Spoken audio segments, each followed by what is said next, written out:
Hi guys, कैसे हैं आप लोग। गाइस आज हम एक नेम रिएक्शन पढ़ेंगे जिसे बोलते हैं soda lime decarboxylation reaction.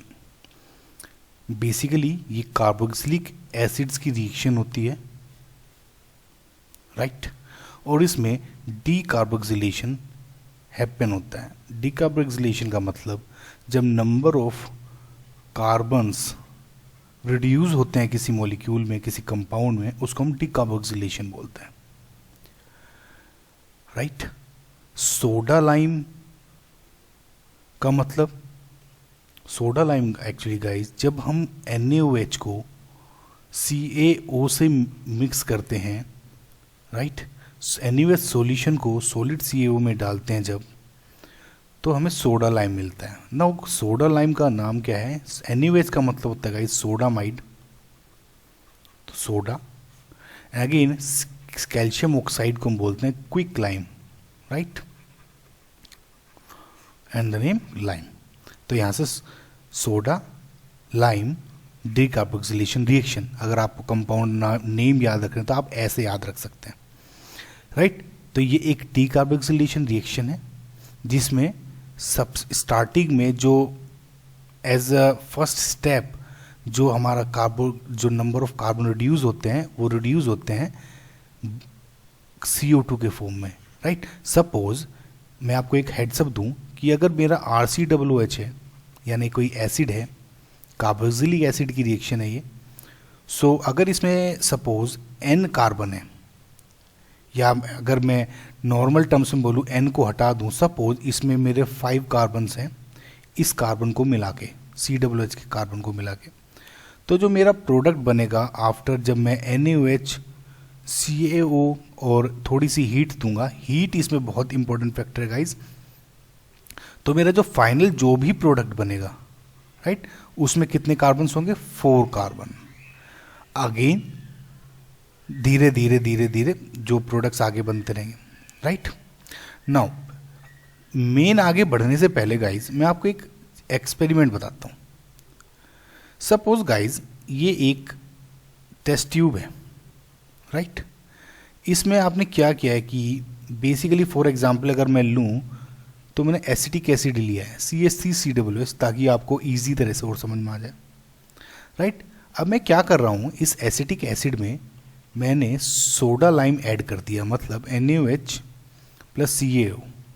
Guys calcium hydroxide भी पार्ट होता है सोडा लाइम का, लेकिन वो बहुत कम क्वांटिटी में होता है, ओके। नाउ ये जब हमने ऐड कर दिया, इसके बाद हम इसको हीट कर रहे हैं, राइट। ये मेरा बर्नर है, ओके।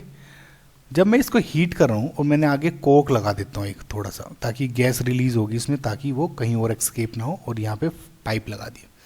तो मैं हल्का सा अगर बनाऊँ और ये वाटर लिया मैंने कुछ, और ताकि कंटेनर इकट्ठी हो जाए, तो गाइस अगर आप मैं पाता क्या हूँ, अगर मैंने ये कुछ, सॉरी फॉर माय ड्राइंग, ये यहाँ पे ना होगा क्या गाइस, जब मैं CH3NaOH को और CaO के साथ हीट करता हूँ तो मैं पाता क्या हूँ कि जो ये यहाँ पे कुछ गैस इकट्ठी होती है वो मीथेन गैस इकट्ठी होती है, CH4, राइट। इसी जो बेसिकली मैकेनिज्म को एक्सप्लेन करने के लिए हम डीकार्बोक्सिलेशन रिएक्शन यूज़ करते हैं।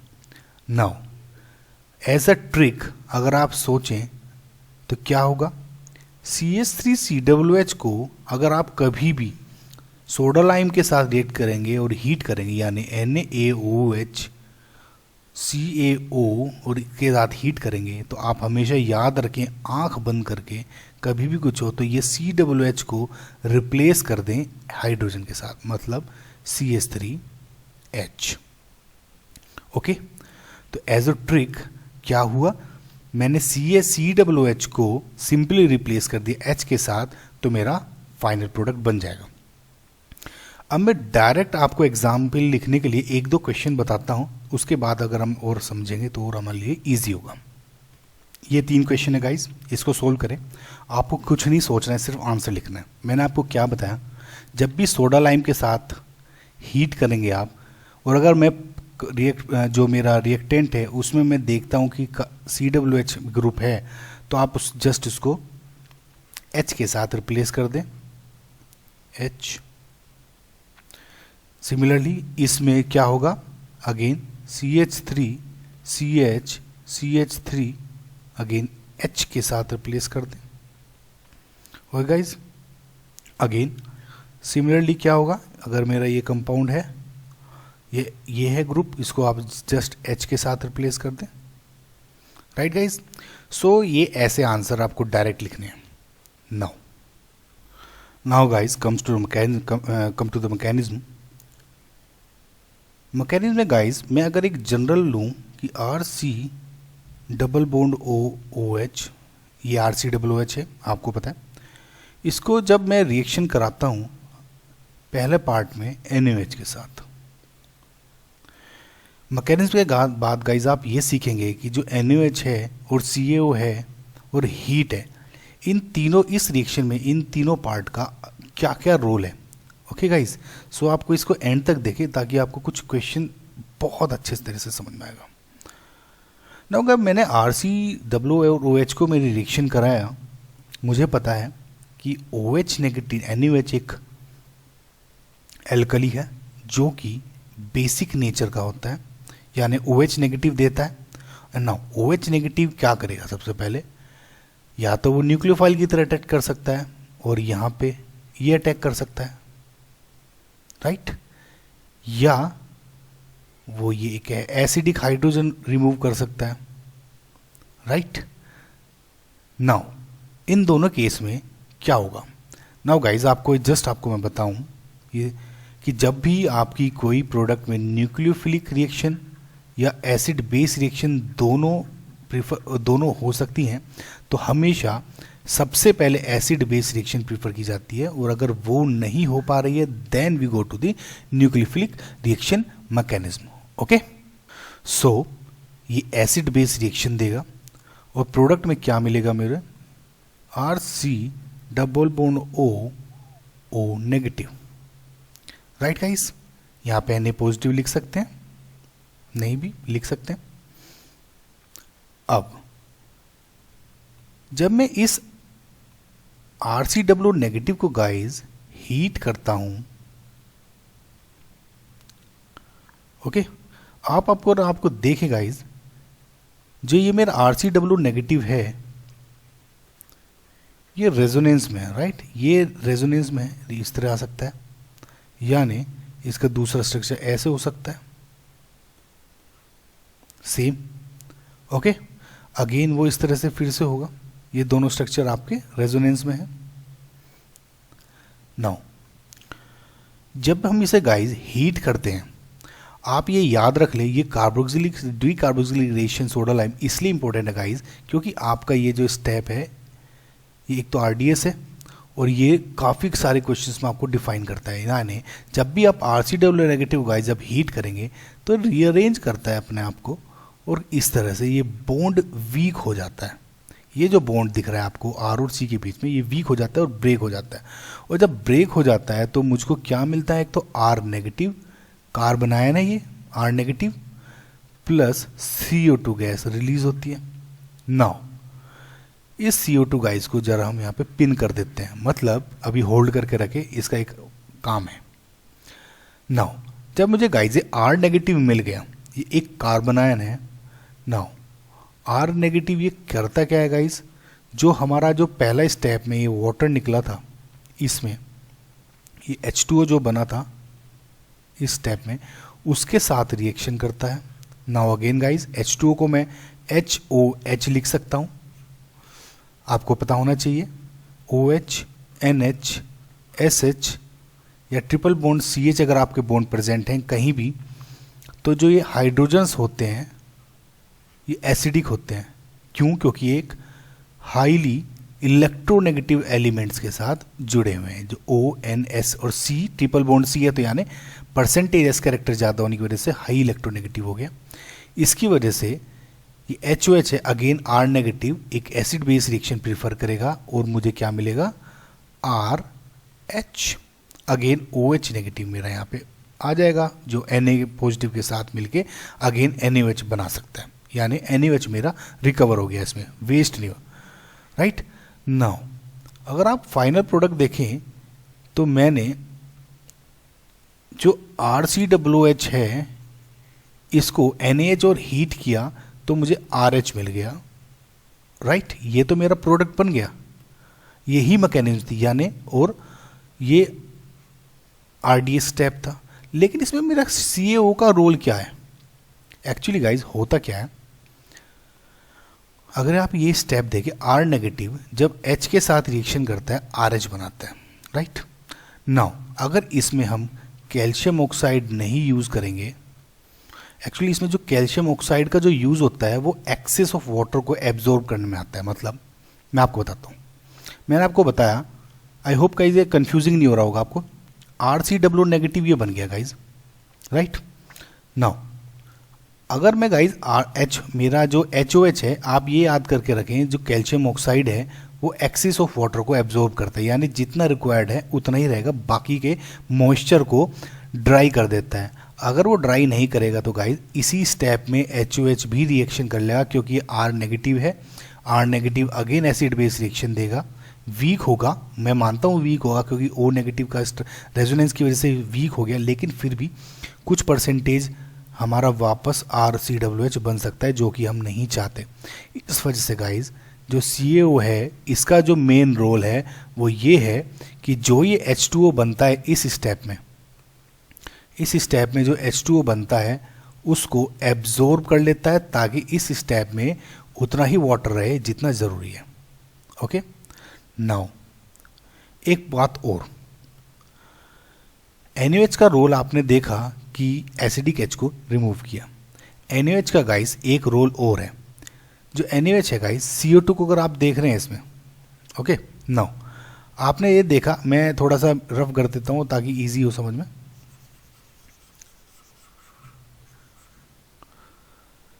नाउ गाइस अगर मैं जो NaOH है इस CO2 को एब्जॉर्ब करने के काम आता है, ओके। एब्जॉर्ब करता है इस Na2H को और रिएक्शन क्या देता है, Na2CO3 प्लस H2। नाउ ये एब्जॉर्ब क्यों करता है NaOH को CO2 को? इसलिए होता है गाइज, अगर NaOH तो जो मेरा OH नेगेटिव बना था प्रोडक्ट में, सॉरी जो इस स्टेप में R नेगेटिव बना था और ये CO नेगेटिव आपस में रिएक्ट कर सकते। कैसे? R negative C double bond O होगा, ये अगेन न्यूक्लियोफिलिक रिएक्शन देगा, ये बॉन्ड खुल जाएगा, RC डबल बॉन्ड O और O नेगेटिव बन जाएगा। अगेन ये स्टेप में वाटर ले लेगा तो RCOOH बना देगा, मैं वो नहीं चाहता। इसी वजह से NaOH का काम ये है, CO2 को एब्जॉर्ब भी करता है। एक मैं जस्ट आपको गाइज हल्का सा रिवीजन देता हूँ ताकि जो ये आपकी खिचड़ी पकी है ना ये ईजिली हो जाए। मैंने आपको बताया RC डबल बॉन्ड OH जो NaOH है इसका मेन काम क्या है? इसका NaOH का एक काम तो है इस एसिडिक H को निकालना, राइट, और दूसरा काम है जो ये इस स्टेप में R नेगेटिव बनता है और CO2 को, इस CO2 को एब्जॉर्ब करना। अगर ये NaOH गाइस इस CO2 को एब्जॉर्ब नहीं करेगा तो जो मैं रिएक्शन ये देता हूँ ना गाइस, कई सारी पैरेलल रिएक्शन होती है। पहला CO का काम है इधर HOH को एब्जॉर्ब करना ताकि ये रिएक्शन ना हो। अगेन NaOH का एक काम ये है कि जिसमें CO2 के साथ रिएक्शन ना हो, इसमें RCOOH बन जाएगा वापस और इसमें भी RCOOH बन जाएगा वापस। तो हमें ये नहीं चाहिए, हमें सिर्फ R नेगेटिव चाहिए ताकि ये रिएक्ट कर सके मेरा किससे, वाटर के साथ। मुझे सिर्फ वाटर मॉइस्चर के साथ R नेगेटिव की रिएक्शन करानी है, इसलिए मैं यहाँ पे CaO यूज़ करता हूँ। और नाउ मैंने आपको बताया था कि जो ये स्टेप है कि RC डबल बॉन्ड O और जो O नेगेटिव था और जब मैं इसको हीट किया तो जो ये रीअरेंज होता है ये एक RDS स्टेप है, यानी ये स्लोएस्ट स्टेप है और इट डिटरमाइंस द जो हमारा स्पीड है रिएक्शन की। R नेगेटिव प्लस CO2 निकलता है। नाउ तो गाइज अगर दूसरे शब्दों में आप बोल सकते हैं कि जो मेरी स्पीड होगी रिएक्शन की या अमाउंट होगा प्रोडक्ट का कितना बनेगा, वो इस कार्बन आयन या R नेगेटिव की स्टेबिलिटी पे डिपेंड करेगा। जितना स्टेबल R नेगेटिव होगा उतना ही स्टेबल मेरा प्रोडक्ट बनेगा। नाउ कैसे, एक क्वेश्चन करके देखते हैं। नाउ ये तीनों मैंने बेसिक एग्जाम्पल लिए हैं बहुत, ताकि आपको ईजिली समझ में आए। ये गाइज ये 3 कार्बोक्सिलिक एसिड्स हैं और मैंने इनका सोडा लाइम डीकार्बोक्सिलिक रिएक्शन कराई, NaOH की COA के साथ हीट करी, ये सोडा लाइम है। सिमिलरली इधर और इधर भी मुझे पता है सबसे पहले NaOH रिएक्शन ये H रिमूव करेगा, उसके बाद जो हीट होगा वो रिमूव हो जाएगा। कैसे, मैं एक एग्जांपल ये करके बताता हूँ, फिर सिमिलरली आपको बताऊँगा कैसे। CCH3 C double bond O negative, again ये रीअरेंज होगा और यहाँ पे कार्बन आयन बन जाएगा। ओके, सो जो ये मेरा प्रोडक्ट बना कुछ इस तरह से बना, यहाँ पे CH3 और यहाँ पर negative charge. Okay, again similarly ये रिमूव होगा, यहाँ नेगेटिव चार्ज आ जाएगा। CH3 आप करके देखें एक बार, CH3 और सॉरी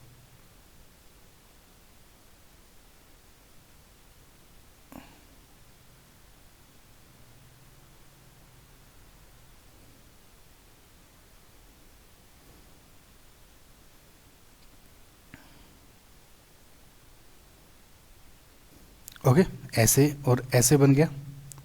नाउ मुझे पता है गाइज, जो मेरा जो स्टेबिलिटी ऑफ कार्बन आयंस है प्राइमरी की सबसे ज़्यादा, सेकेंडरी की देन फिर टर्शरी। सिमिलरली अगर मैं इसमें देखूँ, ये प्राइमरी इसकी स्टेबिलिटी ज़्यादा होगी और इसकी स्टेबिलिटी इससे ज़्यादा होगी। इसका मतलब स्टेबिलिटी ज़्यादा ये है तो इसकी जो स्पीड होगी मैक्सिमम होगी और इसकी होगी मिनिमम। आई होप गाइज आपको ये चीज़ें समझ में आ रही होंगी। एक क्वेश्चन और करते हैं और इसका आपको इसमें प्रोडक्ट बनाना है कि गाइज इस प्रोडक्ट को बोलते हैं हम salicylic acid, COOH and OH, right. इसको बोलते हैं सैलिसाइलिक एसिड।